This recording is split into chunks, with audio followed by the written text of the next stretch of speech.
Welcome back to Muni Matters, everyone. I'm Elliot Rhodes, And I'm Samantha Carter. and we're your guides to all things local government. This is Season 1. Episode 3. Can you believe it's December already? I know. The holidays are here. I know, it's so exciting. I'm already dreaming about gingerbread Oh yeah, me too. and all the holiday decorations. But even with all the holiday excitement, we can't forget about the important developments happening right here. right here in our community Exactly. and today. Today, we're diving into something that could shape the future of Swarthmore, Yeah. the borough's new comprehensive plan process. It's called Imagine Swarthmore. Imagine Swarthmore. That's right. And we know you, our listeners, you like to stay informed. You like to know what's happening. We're here to break it all down for you. That's right. The borough is working with planning. Next, Consultants from Columbus, Ohio. to craft this long-term vision, Now, you've been with us from the beginning, so you already know about some of the background. like the 2006 Multi-Municipal Comprehensive Plan. The 2019 Town Center Analysis, Uh-huh. and the 2020 Public Realm Concepts. So this deep dive is all about connecting the dots between what you already know and what Imagine Swarthmore aims to achieve. Exactly. So what's the big idea behind Imagine Swarthmore? What are they hoping to accomplish? Well, essentially, they're creating a roadmap for development and investment, Okay. but with a key focus on preserving what makes Swarthmore, Swarthmore. So embracing progress, but without losing that unique Swarthmore charm. Exactly. And I'd imagine that the 2006 Multi-Municipal Comprehensive Plan The MNCP. plays a role here. Absolutely. Imagine Swarthmore builds upon that foundation. Okay.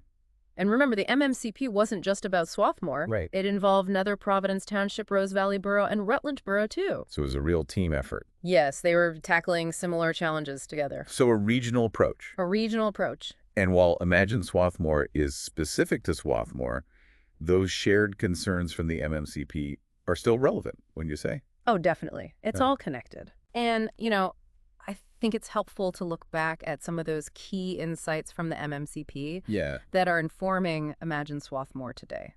Okay, so what are some of the things that we should be thinking about? Well, for example, the MMCP highlighted how the region's unique geology Okay. has a huge impact on everything from building suitability to the types of plants that thrive here. That's interesting. It's not something you typically think about when discussing planning. I know, right? Can you give us an example? Well, the MMCP mentioned something called made land. Made land. Made land, which isn't your typical soil. Okay. It's found in areas where human activity has significantly altered the landscape. Okay. Think construction sites or places with industrial history. I see. And this made land can be tricky. Okay. Its properties are unpredictable, so it requires careful investigation before you can even think about building on it. So it's like a hidden layer of complexity that planners need to be aware of. Exactly. Yeah. And then there's the issue of floodplains. The MMCP emphasized how crucial it is to manage development in those areas Right. along our streams and creeks. Because we can't ignore the risk of flooding. Exactly, especially with climate change making storms more intense these days. That makes a lot of sense. Yeah. Speaking of climate change, what did the MMCP say about environmental sustainability in general? Well, one of the most surprising things was about white-tailed deer. Deer. Deer. Now, they might seem harmless, Yeah. but the MMCP pointed out that their overpopulation is actually a threat to our natural areas. Wait, really? How can too many deer be a bad thing? Well, our development patterns have inadvertently created ideal deer habitats Okay. while eliminating their natural predators. Oh, so there's nothing to kind of keep them in check. Exactly. Without anything to keep their numbers in check, they overgraze, Uh-huh. which can be detrimental to plant diversity and forest regeneration. Wow. I never would have thought of deer as a planning consideration. I know, right? But it makes sense. Everything's interconnected. It is, and that's why comprehensive planning is so important. It's about looking at all these factors together. Right. The MMCP also emphasized the rich history of the area Okay. and the need to preserve those historic resources. Okay. Did you know Swarthmore's town center is actually eligible to be designated as a National Historic District? That's fascinating. It is. So if Swarthmore's town center could become a National Historic District, Yeah. how might that impact the Imagine Swarthmore plan?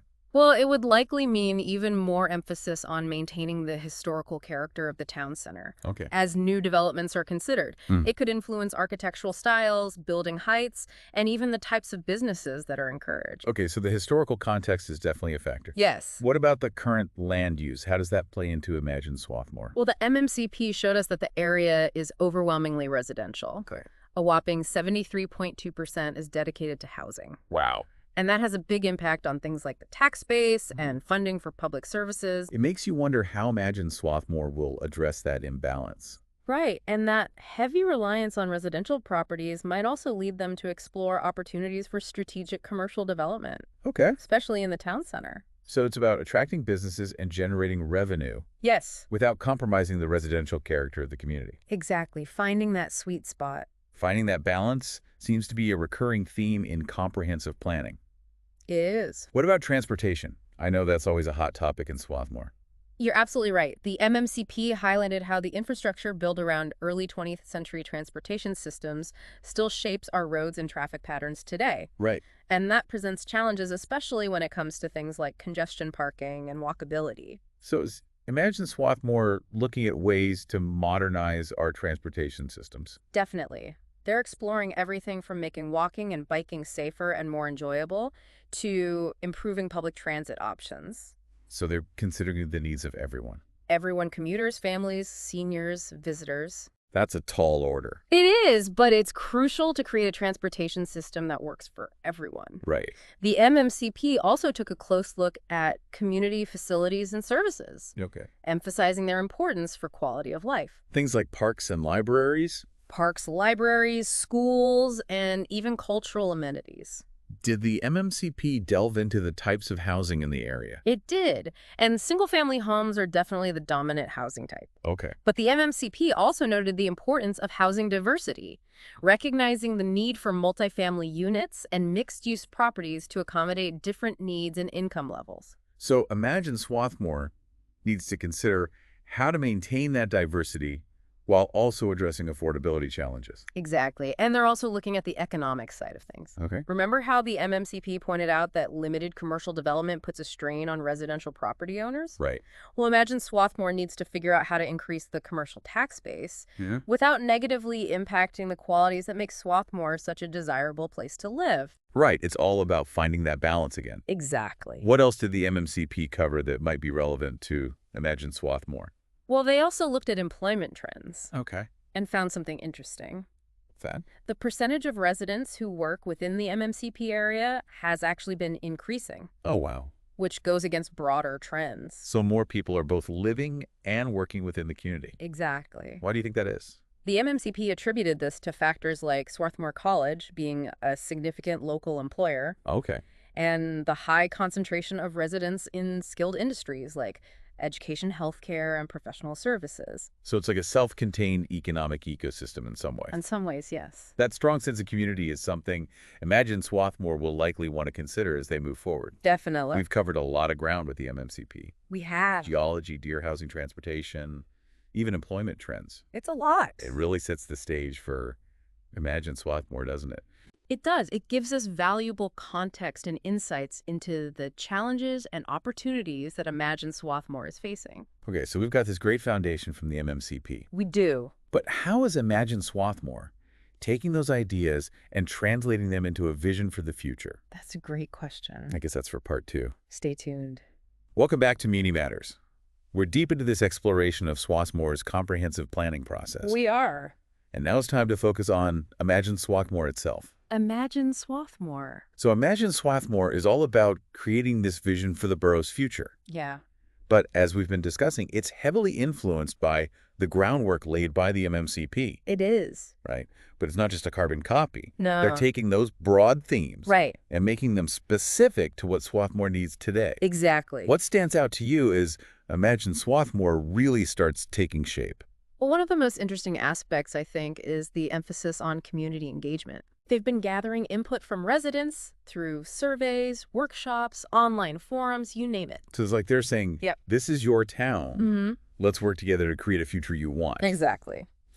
But as you can imagine, gathering input from a diverse community means getting a wide range of perspectives. Oh, absolutely. Some folks might want to preserve everything as is, Yeah, while others might be pushing for new development or different types of housing. right. Different priorities. It must be like trying to solve a giant jigsaw puzzle where everyone has a different idea of what the final picture should look like. It is, and that's where the expertise of Planning Next comes in. Oh, okay. They're bringing their experience from other communities to help Swarthmore navigate this complex process. So they're like the puzzle masters, The puzzle masters. guiding Swarthmore as they piece everything together. Exactly. What are some of the key puzzle pieces they're working with?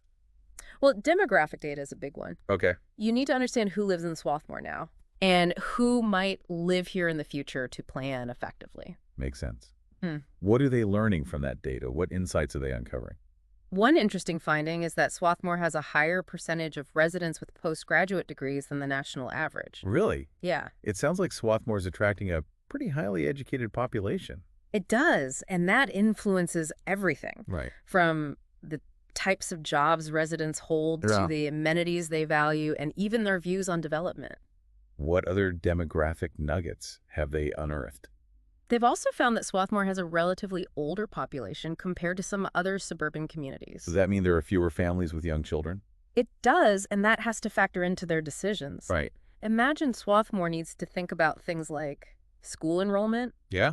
what kind of housing is needed, even the design of public spaces. So it's like they're planning for multiple generations, Multiple generations. each with their own set of needs and priorities. And another piece of the puzzle is the economic landscape. Yes. Remember we talked about the MMCP highlighting the limited commercial development in the area, We did. the potential strain on residential property owners? Right. Well, imagine Swarthmore is looking at that not just as a problem, but as an opportunity. An opportunity. They're asking questions like, what types of businesses would thrive here? Right. How can we attract entrepreneurs and create a more vibrant local economy Mm-hmm. without sacrificing that small town charm? Exactly. It's about finding that balance again, It is. creating a thriving economy Yeah. while preserving the things that make Swarthmore unique. Precisely. And speaking of preserving Swarthmore's character, sustainability is a Okay. big part of that. Okay. They're carrying the torch forward from the MMCP, Yeah. digging even deeper into issues like environmental protection, climate change, and energy efficiency. What are some of the specific ways they're approaching those issues? What's on their radar? Stormwater management is a big one. Remember those floodplains the MMCP highlighted? I do. Well, imagine Swarthmore is exploring ways to mitigate flooding risks Okay. through green infrastructure and smarter development practices. Especially important with climate change, making those intense storms more likely. Exactly. They're also looking at ways to reduce Swarthmore's carbon footprint Okay. by promoting energy efficiency and exploring renewable energy sources like solar power. It's encouraging to see them thinking about the long-term environmental impact. Absolutely. What about transportation? Yes. The MMCP called for a more balanced transportation system. It did. Imagine Swarthmore picking up where they left off. Absolutely. They're looking at ways to make walking, biking, and public transit more appealing and accessible, Okay. recognizing that relying solely on cars isn't sustainable. That sounds great in theory, but those kinds of changes often require significant investments in infrastructure. Right. How are they planning to fund these ambitious projects? That's a key question. And they're exploring all options, grants, public-private partnerships, even some innovative financing mechanisms. So it's about getting creative Getting to creative. turn the vision into a reality. Exactly. It's impressive to see how much effort and research they're putting into this. It is. It's clear they're committed to creating a plan that's tailored to Swarthmore's unique needs. They are. And there's one more element that I think is particularly relevant here. Remember those demographic trends we discussed earlier? Yes. Well, Swarthmore's profile seems to align with a national trend Right. identified by a market research tool called tapestry segmentation. Tapestry segmentation. I'm intrigued. Tell me more. Well, Tapestry classifies U.S. residential areas into 67 different segments. Okay. Based on socioeconomic factors, Mm-hmm. it seems like Swarthmore aligns most closely with two segments: Okay. affluent estates, Yeah. top tier, Affluent estates. and affluent estates, savvy suburbanites. Sound like some pretty well-off demographics. Yeah. These segments are known for their high levels of education, income, and home values. Which means, imagine Swarthmore needs to be mindful of these characteristics as they develop the plan. Exactly. I see what you mean. Yeah. These folks probably have high expectations High expectations. for development projects and community amenities. You're right. They're likely to be very discerning. They'll want development that enhances their quality of life Uh-huh. and are often willing to invest in projects that align with their values. Absolutely. Things like preserving open space, Yeah. supporting local businesses, and creating world-class amenities. Exactly. So imagine Swarthmore needs to speak their language. Speak their language. And that language includes sustainability, quality design, and a strong sense of community engagement. It does. So it's not just about building more, it's about building Better. smarter Smarter. and with the community's input. And with the community. It's remarkable how much thought is going into making sure this plan truly reflects Swarthmore's character, It really is. both now and in the future. Both now and in the future. Imagine Swarthmore is shaping up to be a model for how communities can plan for a sustainable and vibrant future. It is. This is all fascinating, but let's bring it back to our listeners. Right. What does Imagine Swarthmore mean for them, Right. for the people who call Swarthmore home? For the people who live here. That's what we'll explore after a quick break. Welcome back to Muni Matters. We've been exploring Swarthmore's comprehensive plan. Imagine Swarthmore. Imagine Swarthmore and how it builds on the foundation of the MMCP. That's right. We've covered a lot of ground, We have. from demographic trends to economic considerations, sustainability efforts, and transportation goals. It's a lot to think about. It's a lot to take in. But now let's bring it all home. Okay. What does Imagine Swarthmore actually mean for the people who live here? Right here in Swarthmore. How will this plan impact their daily lives? Well, I think one of the most visible ways will be through changes to the built environment. Imagine Swarthmore is looking at ways to improve our public spaces. So like what? What kinds of things? Well, think about more accessible and inviting parks, Okay, revitalized sidewalks, maybe even new types of housing. I can picture it now. Yeah. A vibrant downtown with wider sidewalks, Yes. tree-lined streets, Uh-huh. maybe even some outdoor dining spots. Exactly. And imagine being able to safely walk or bike Yeah, to your favorite places without worrying about traffic. that'd be great. And those improvements wouldn't just benefit residents. Right. They'd also make Swarthmore a more attractive destination for visitors. Which could boost the local economy. Exactly. That makes sense. We talked earlier about how Imagine Swarthmore is exploring ways to support local businesses. We did. How might that play out in practical terms? Well, they could create incentives for entrepreneurs, Okay. streamline the permitting process, or even establish a business incubator. It's about fostering a thriving small business community Yes. that reflects Swarthmore's unique character and caters to the needs of residents. Right. It would be fantastic to see more one-of-a-kind shops and restaurants that add to the charm of Swarthmore. I agree. But beyond the physical changes, Yes. Imagine Swarthmore is also tackling quality of life issues, right? Absolutely. They're looking at things like affordable housing, access to healthcare, and educational opportunities. It's about making sure Swarthmore is a welcoming and inclusive community For everyone. for everyone. Yeah, So it's about more than just bricks and mortar. it is. It's about creating a community where everyone can thrive and feel a sense of belonging. That's the goal. And that's why community engagement is so crucial to this process. I agree. Imagine Swarthmore recognizes that the best ideas often come from the people who live and work here. Absolutely. They've been actively seeking input throughout the process They have. and will continue to do so. They will. This all sounds fantastic, It does. but I'm sure our listeners are wondering, Yeah. how can they get involved? How can they make their voices heard? Well, the first step is to visit the Imagine Swarthmore website. The website. You'll find tons of information about the plan, upcoming events, and ways to share your feedback. And you can also sign up for their email list Yes. to stay updated. To stay in the loop. And if you're passionate about a particular topic, you Mhm. can attend a public meeting or workshop. You can. There's also a citizen advisory committee That's right. that provides input to the planning team. They do. So many ways to get involved, There are. whether you have a little or a lot of time to contribute. A little or a lot. It's truly inspiring to see a community coming together to shape its own future. It really is. It's a great process to be a part of. And that brings us to the end of our deep dive into Imagine Swarthmore. It does. We hope you found this exploration informative and engaging. We hope you learned a lot. We encourage you to stay tuned for future episodes of Muni Matters Yes. as we continue to delve into the issues that matter most to our community. We'll be back. Thanks for